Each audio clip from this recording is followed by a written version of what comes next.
Oke, nah ini adalah pertanyaan saya juga ya sebagai seorang awam gitu kan, karena ngelihatnya kalau di Lampung banyak beberapa pebisnis yang mencoba untuk temanya tuh bener-bener dibuat spesifik gitu ya, tapi akhirnya nggak terlalu jalan gitu kan, karena memang ya orang Lampung tuh belum terlalu banyak atau heterogen gitu kan. Nah, kenapa seberani itu Mbak Yusi?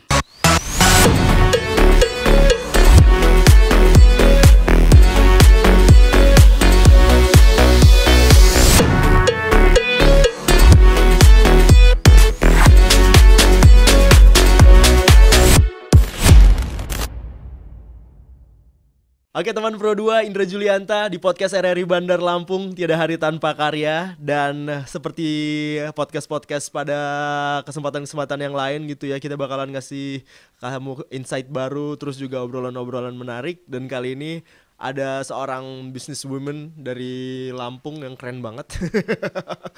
Punya usaha yang udah stabil dan juga jalan banget. Dan kalau misalnya kamu denger namanya pasti tahu dia berkecimpung di usaha apa. Kita kenalan sama Mbak Yusi. Halo, Halo, apa kabar? baik. Itu beneran Yusi Akmal namanya memang ya? Sebenarnya nama saya Yusi Asih Faurini. Akmal itu nama ayah. Oh, oke. Ya, Iya. sering ditanya Bu Yusi suaminya Pak Akmal yang mana ya? Mm. Padahal Akmal itu nama ayah saya. Oh, justru ya. Nama ayah saya. Oke, kenapa dipakainya malah nama ayah? Lah, kita sebagai seorang Muslim itu yang harus berada di sebelah nama kita adalah nama ayah. Bin ya. Ya, bukan nama suami. Oh, gitu. Ya, Iya. iya. Oke. Nah, Mbak Yusi, ya kita tahu bahwa Mbak Yusi punya beberapa lini bisnis gitu ya. Oke. Tapi ada satu yang menarik dan Apa tuh? kemarin viral banget ya di FYP anak-anak muda di Lampung, yaitu sebuah kafe dengan konsep kafe khusus perempuan. Oke. Nah, itu gimana ceritanya dan akhirnya kok bisa dieksekusi gitu? Oke, mau jujur apa yang bohongan? Jujur Yang dong. jujur. Oke. Kalau bohong dosa kita semua. Jadi kenapa sih kok bikin kafe perempuan, khusus perempuan? Sebenarnya itu agak tidak sengaja. Oke. Agak tidak sengaja tuh begini, karena saya ada sedikit tidak nyaman ketika kita melihat anak-anak tuh mojok-mojok gitu loh. Oh, oke. Ya.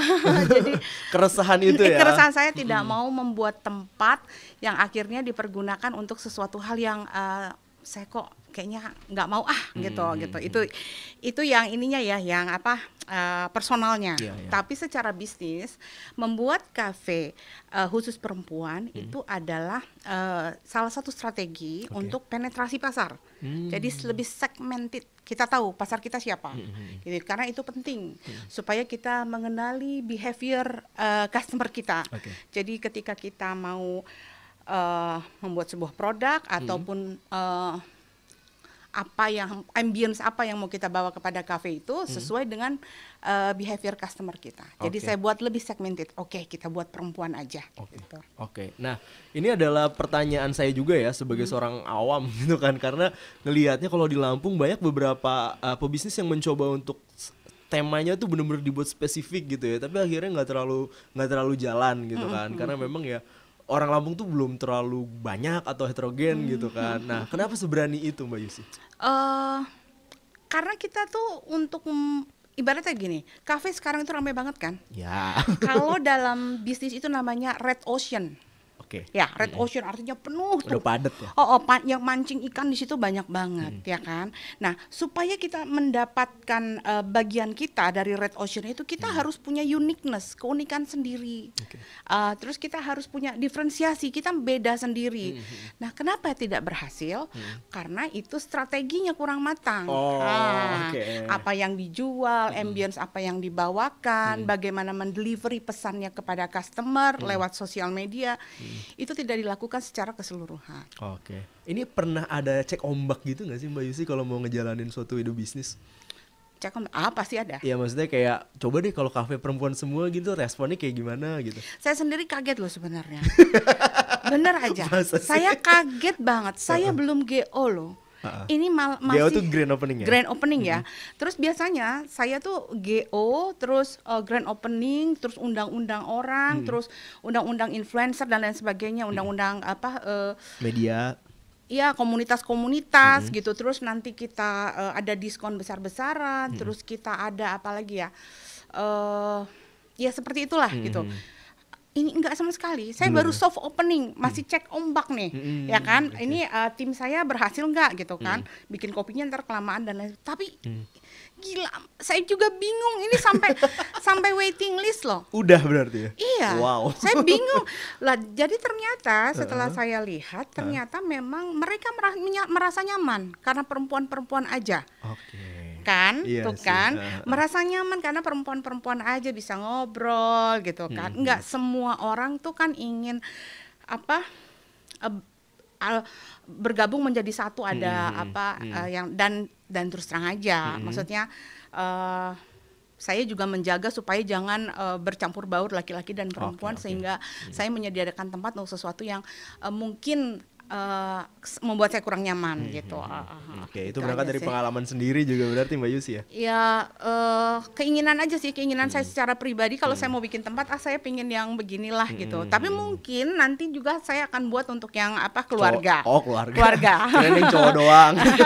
Kalau cowok doang mungkin ini salah satu ide yang baik setelah melihat bahwa yang bikin yang untuk perempuan aja tuh pada happy gitu. Sebenarnya begini, nggak juga terlalu begitu-begitu amat sih. Sebenarnya begini, saya melihat tuh rombongan yang datang itu memang besti-bestian. Jadi rame-rame abis olahraga, ibu-ibu, yuk kita ke sana yuk gitu kan ya. Terus pulang ngaji, besti-bestian gitu kan ya. Itu sih sebenarnya. Segmen ini ya. Iya, ternyata senang gitu orang dengan yang saya tuh nggak sengaja sih.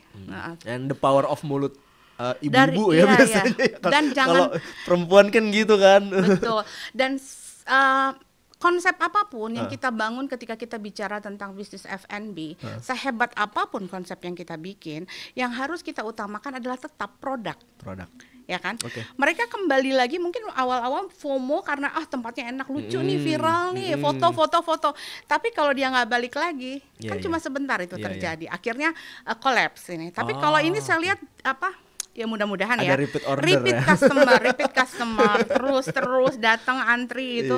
Dan kalau habis makan take away, mungkin ingat suami ingat anak di rumah take away gitu. Oke. Nah ngomong-ngomong nih, kan di situ peraturannya boleh cowok tapi yang usianya di bawah 10 tahun ya gitu. 12 tahun ya, berarti anak kecil gitu kan. Kalau misalnya orang mau take away tapi yang ngantri ini laki-laki, nah, kita ada tempat, ada sudah kita posisikan sebuah tempat untuk take away. Jadi GoFood itu. Abang-abang ojek online bisa lah ya. Bisa tunggu di luar. Oke. Saya juga terus terang aja saya juga agak kaget, surprise gitu. Oh, segini gitu viral, cukup viral ya. Itu sebenarnya kalau dilihat tempatnya nggak gede-gede banget loh. Karena saya bikinnya sekedar aja untuk teman-teman saya.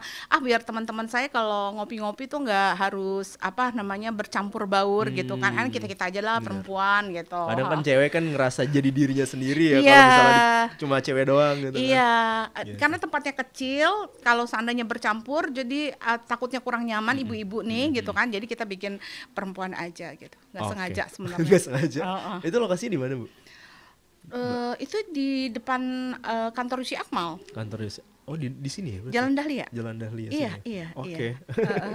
Nah, kepikiran shifting atau mau ekspansi sebenarnya dari toko kue kan tadi ya kan. Kita kenal Mbak Yusi kan ya sebagai pemilik toko kue ya kan, toko roti yang enak gitu. Terus akhirnya ke kafe. Sebenarnya gini, saya tuh kan kue F&B ini itu sebenarnya passion saya ya. Nah, tidak bisa dicampur. Jadi saya punya passion untuk melakukan sesuatu yang kekinian, tapi saya nggak bisa jual itu di Yusi Akmal karena nggak matching, karena nggak satu frekuensi gitu kan. Bagaimana ya saya bilangnya ya dalam bisnis nggak bisa begitu. Misalnya kamu memilih untuk jualan di kotak yang ini, terus ada dagangan lain nih masukin aja itu nggak akan laku karena target market kita berbeda, segmennya berbeda. Jadi saya pisahkan. Kalau saya taruh di Yusi Akmal kan jajan pasar tradisional, dan Yusi Akmal kan nge-branding sebagai sesuatu yang cinta Nusantara. Terus tiba-tiba saya masukin croissant ke sana. Wow, gitu. Kan nggak dapet kan, nggak akan iya. laku dia di sana. Yakinlah dengan saya. Sedangkan Mbak Yusi pengen juga gitu ya. Coba deh nawarin croissant gitu ya. Nggak akan masuk. Iya itu tadi Iya, kita maksudnya pengen juga jualan itu tapi di tempat yang lain. pengen gitu kan, sehingga saya pikir ya udah saya bikin second brand. Jadi ini sister brandnya. Jadi kita ada Yusi Akmal yang untuk tradisional, yang untuk Lampung banget, yang jadi oleh-oleh yang ya. jadi oleh-oleh, yang snack box gitu. Tiba-tiba saya main yang ke Perancis-Perantisan kan nggak mungkin. Jadi harus dengan brand yang baru. Berarti menunya akan berbeda ya? Beda menunya dengan di toko. Nggak ada kan kalau Yusi Akmal yang terkenal tuh salah satunya pai pisang, arem-arem sultan, ada martabak, ada sosis Solo.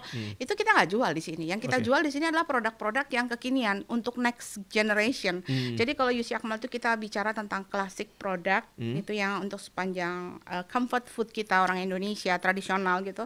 Kalau yang ini kita mengambil sesuatu yang kekinian seperti croissant, terus kue-kue Korea, nantinya akan ada scones dan lain sebagainya. Yang kekinian lah, yang kalau di foto makan kayak keren gitu. Red velvet, cheesecake gitu.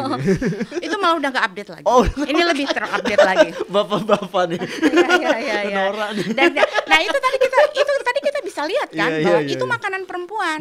Di situ saya nggak bikin ini loh, kalau orang bilang kafe khusus perempuan, saya sebenarnya lebih cenderung kepada coffee shop. Jadi saya nggak ada makanan berat, nggak ada nasi goreng. Kalau ajak si bapak makan di situ pasti nggak suka, karena di situ ada croissant, kue coklat, carrot cake, something like that. Jadi bukan sesuatu yang menunya apa nih? Ada nasi goreng nggak? Ada mie? Ada spaghetti nggak? Saya belum ke arah sana. Nantinya pun akan makan cantik lah ya. Makan cantik lah. Iya. Mama gitu. Kalau foto kayaknya keren. Wow. Gitu. Oke. Nah kalau misalnya gini kan ada tanggapan dong. Pasti di tim Mbak Yusi pernah ada omongan. Ini kan kafe udah banyak nih Mbak Yusi, kenapa tetap mau bikin kafe gitu? Bandar Lampung kan geser dikit kafe, iya kan? Iya, ya itu tadi passion gitu. Saya kepengen membuat sesuatu yang itu saya banget gitu. Sebenarnya croissant ini sebenarnya kesukaan saya. Dan di Lampung tuh belum ada, tapi maksud saya saya pengen bikin yang punya saya gitu. Akhirnya saya mencoba membuat sesuatu yang unik, yang maksudnya berbeda. Itu tadi saya bilang Red Ocean tadi. Ini banyak nih gitu kan. Kalau kita tidak membuat diferensiasi berbeda dengan yang lain, kita tidak punya uniqueness, produk kita sama dengan orang lain. Terus spesialnya di mana? Apa alasan orang datang ke tempat kita? Betul nggak? Betul. Udah banyak pemain nih, ada yang ini, tapi kita nggak unik, kita sama dengan yang lain. Terus apa alasan mereka untuk datang ke tempat kita? Kita harus membuat alasan kenapa orang harus datang ke tempat kita. Harus punya produk yang signatur, harus punya produk yang unik, terus konsepnya juga harus unik. Itulah. Konsep unik dan jelas ya, kayak gini kan perempuan semua. Nah nanti ngontrolnya gimana kalau tiba-tiba ada cowok-cowok yang iseng masuk? Udah ditolak. Sampai tuh salah satu. Gimana? Pernah ada ceritanya nggak selama? Itu tuh sampai salah satu sahabat saya yang influencer cukup ternama di Lampung ini, dia bilang sama adik saya, ini gimana nih? Jadi aku nggak boleh ke sana. Kalau gitu aku mau pakai ini dulu deh, mau minjem rok dulu. Atau ada yang bilang, aduh, gue mesti pakai kerudung dulu nih supaya bisa masuk situ. Karena memang enggak gitu, enggak sih. Berarti sistemnya udah ini ya, udah jalan ya untuk itu ya. Ya dan saya rasa perempuan-perempuan pada bangga justru. Mereka berlomba-lomba, aduh ini kafe khusus kita, khusus perempuan ini. Mungkin itu yang membuat dia agak viral. Saya belum ada melakukan strategi marketing apa-apa loh ini. Oke. Nah kalau tantangannya nih Mbak Yusi untuk membuka kafe di zaman sekarang yang katanya udah Red Ocean, Mbak Yusi bilang tadi, itu apa aja sih? Ya itu tadi, you have to find your uniqueness, you have to find your differentiasi. Harus jelas segmented pasarnya kemana, dan harus tahu bagaimana meraih bisa mengambil market itu gitu. Harus jelas gitu. Kalau kamu sama-sama aja, kalau sekarang kan saya lihat kebanyakan teman-teman di sini bikin kafe terus hire konsultan, yang konsultannya juga dipakai di kafe yang itu, dipakai di kafe yang itu, dipakai yang itu. Pantas itu kafenya sama semua ya. Menunya sama semua dan orangnya itu aja. harus punya sesuatu. Kalau saya tuh bukan entrepreneur, saya tukang kue. Jadi memang saya yang di dapur, yang membuat produk tuh apa Tukang gitu. kue. Oke. Jadi Mbak Yusi mau coba beda gitu kan, Beda. dengan ya itu tadi template tadi nggak dipakai dulu. Iya, Oke. harus beda. Nah sekarang kenapa nih cewek-cewek di Lampung ya khususnya harus datang ke kafe itu? Karena di situ mereka akan menemukan sesuatu yang benar-benar mereka. Makanan yang benar-benar ini kita banget nih, aduh lucu, ani kekinian gitu-gitu itu sih. Oke. Itu tadi teman Pro 2 ya obrolan kita sama Mbak Yusi, dan gue sih juga penasaran tapi itu tadi nggak boleh Pakai kerudung, kerap boleh masuk. nanti nyuruh pasangan aja deh ke sana. Iya, baiklah. Dan coba apa reviewnya gitu ya Oke, kata. baiklah. Tapi yang pasti buat teman Pro 2 nanti kita juga bakalan ngobrol-ngobrol lagi dengan tema-tema yang lain. Tetap dengerin kita terus dan jangan lupa di follow ya, di subscribe juga channel YouTube kita, dan tetap tungguin konten-konten dari RRI Pro 2 FM Bandar Lampung di Tiada Hari Tanpa Karya. Oke.